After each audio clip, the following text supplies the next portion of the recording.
Ini dia bisnis digital yang gurih banget cuannya. Apa aja itu? Tonton sampai selesai.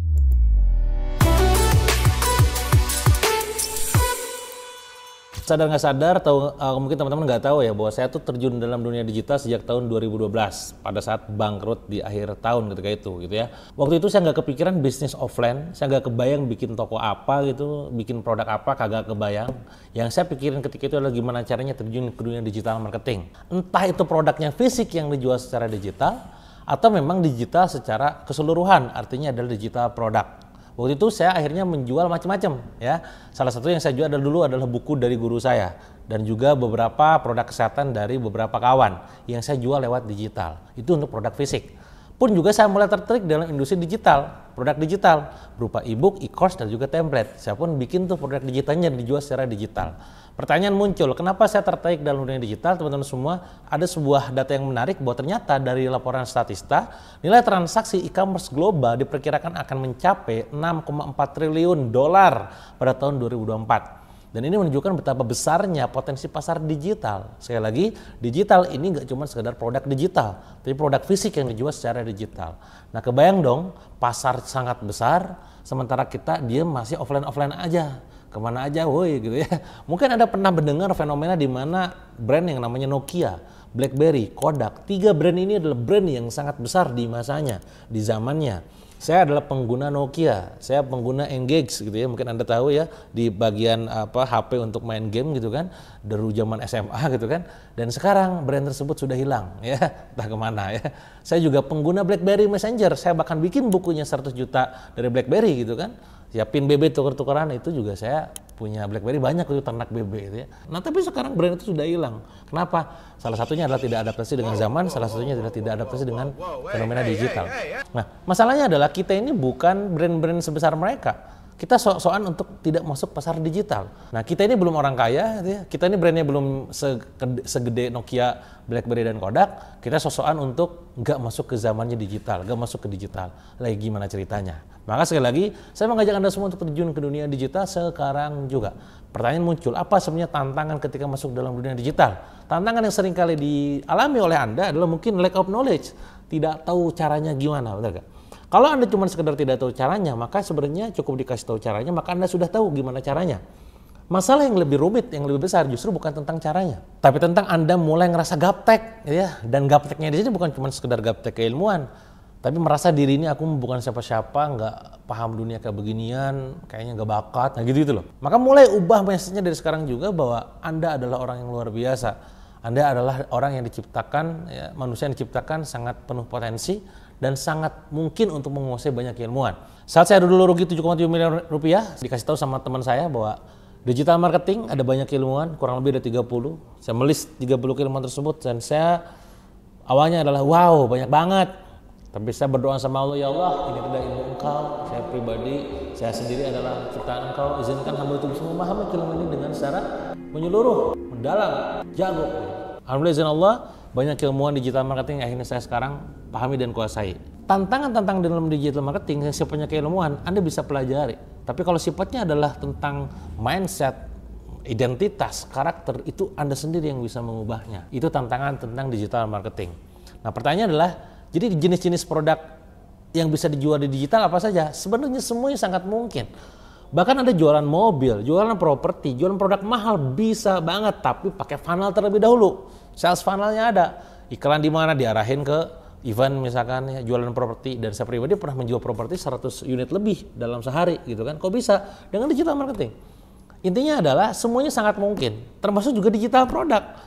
Kalau Anda sekarang nggak kebayang gimana cara jualan digital produk, ya mungkin karena belum tahu aja gitu. Kalau udah tahu mah insya Allah bakal kebayang, bisa dipahami ya.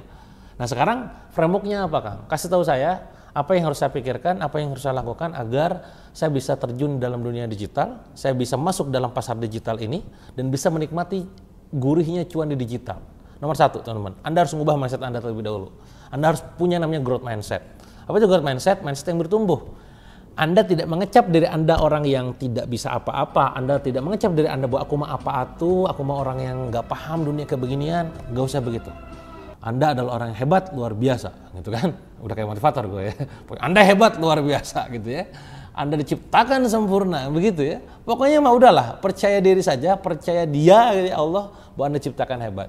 Tidak ada yang sulit, hanya belum belajar saja, kan kurang lebih begitu. Kenapa demikian Kang? Ubah mindsetnya, berubah omsetnya. Sekali lagi, ubah mindsetnya, berubah omsetnya. Nomor satu adalah ubah mindsetnya terlebih dahulu. Nomor dua adalah Anda ciptakan value produk yang bisa market fit. Maka untuk demikian, Anda harus mengenal siapa pasar Anda. Anda harus tahu apa yang pengen di-deliver ke pasar. Nanti hadirkan dalam bentuk poin-poin USP, unique selling point, dan bangun positioning di dalamnya. Apa yang membedakan Anda dibandingkan kompetitor, kan begitu? Nah, ketika Anda sudah menemukan nomor dua, value yang ingin di-deliver, ketiga adalah Anda dalami, Anda kuasai customer segmennya. Customer segmen saya ternyata wanita, misalkan. Wanita ini yang mana? Yang mak-mak kah? Ya, atau anak muda kah? Atau mamah muda kah? Kan beda semua. Mak-mak, mamah muda, anak muda kan beda semua. Itu kudu dikelirkan. Oh, saya mah Kang tipenya ternyata pasar saya mak-mak, yaudah pasar mama ngumpul di mana, kan begitu. Itu tentang digital produk teman-teman, ya, tentang digital industri gitu ya. Nah, setelah satu tadi mindsetnya sudah diubah, value produk sudah mulai diciptakan, customer segment mulai didalami, yang keempat adalah Anda harus bangun tim di digital. Tim di digital ada macam-macam, mulai dari digital strategis, jadi content creator, copywriter, advertiser, web developer, web designer, GV strategis, sosial media spesialis, customer customer relationship management, dan lain-lain.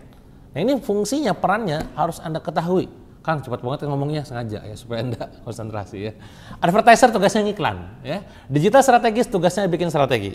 Copywriter bikin copywriting, content creator bikin konten, web developer bikin website dan juga aplikasi gitu kan. GV manager ngurusin pasukan, CS ngurusin CS ya, ngurusin closingan gitu kan. CRM retensi customer, dan masih banyak lagi. Nah, Anda ketika bangun tim ya, nanti akan termudahkan melakukan aktivitas digital lainnya ya. Termasuk juga nanti ketika Anda masuk dunia digital produk, memang Anda bisa develop sendiri semuanya sendirian. Tapi kalau misalkan Anda punya tim, ya kenapa enggak? Anda berbagi waktu dengan mereka, ya, berbagi uang dengan mereka, tapi nanti Anda pekerjaan Anda lebih mudah karena Anda cuma fokus yang hal besar saja. Ini nomor satu mindset, 2 value produk, 3 customer segment, 4 super team, 5 adalah traffic. Anda harus menguasai trafficnya. Maka Anda mulai masuk ke Instagram, ke TikTok, ke YouTube, ke Facebook, pahami semua algoritmanya. Kemumet Kang, ya namanya belajar, pasti pusing gitu ya. Daripada kita pusing tengah jalan karena nggak bisa closing, mending posting di awal supaya nanti bisa lancar gitu ya. Nah, sumber traffic ini harus Anda kuasai. Mungkin Anda mengenal terlebih dahulu di Instagram terlebih dahulu, Instagram dalamin, baru nanti masuk ke Facebook, baru masuk ke TikTok dan seterusnya. Nah, setelah sumber traffic dikuasai yang kelima, yang keenam adalah Anda bangun konten.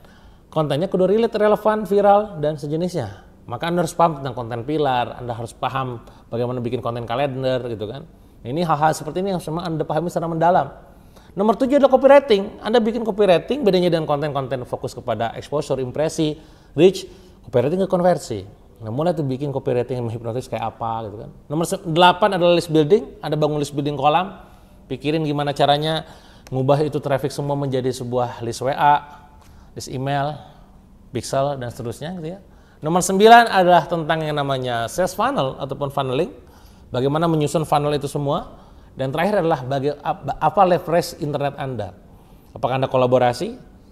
Apakah Anda meng-hire kreator menjadi seorang brand owner? Apakah Anda KOL, bayar KOL gitu ya. Anda berkolaborasi dengan e-commerce yang jago banget gitu ya. Atau tadi Anda berkolaborasi dengan orang yang memang saling menguntungkan satu sama lain. Nah, ini adalah framework tentang masuk ke dunia digital. Kalau Anda nggak kebayang, ulangi lagi nonton video ini nanti dari awal supaya Anda kebayang. Pastinya termasuk juga ketika Anda pengen belajar tentang digitalnya, tentang digital produk. Ada frameworknya, ada cara mainnya, ada teknisnya. Gimana caranya? Tenang aja teman-teman, saya sudah jabarkan semuanya bareng partner saya Mas Andrian Rupiah dalam sebuah membership yang bernama digitalproductcreator.id. Silakan Anda langsung aja klik link yang ada di sini ataupun klik link yang ada di kolom deskripsi ataupun pin komen, nanti akan masuk ke halaman khusus untuk mendapatkan penawarannya. Itu aja mungkin teman-teman untuk video kali ini. Semoga ini memberikan gambaran buat Anda untuk menunjukkan betapa gurihnya cuan di digital. Semoga Anda kecipratan gurihnya juga, kecepatan cuannya juga. Terima kasih, sampai jumpa di video berikutnya.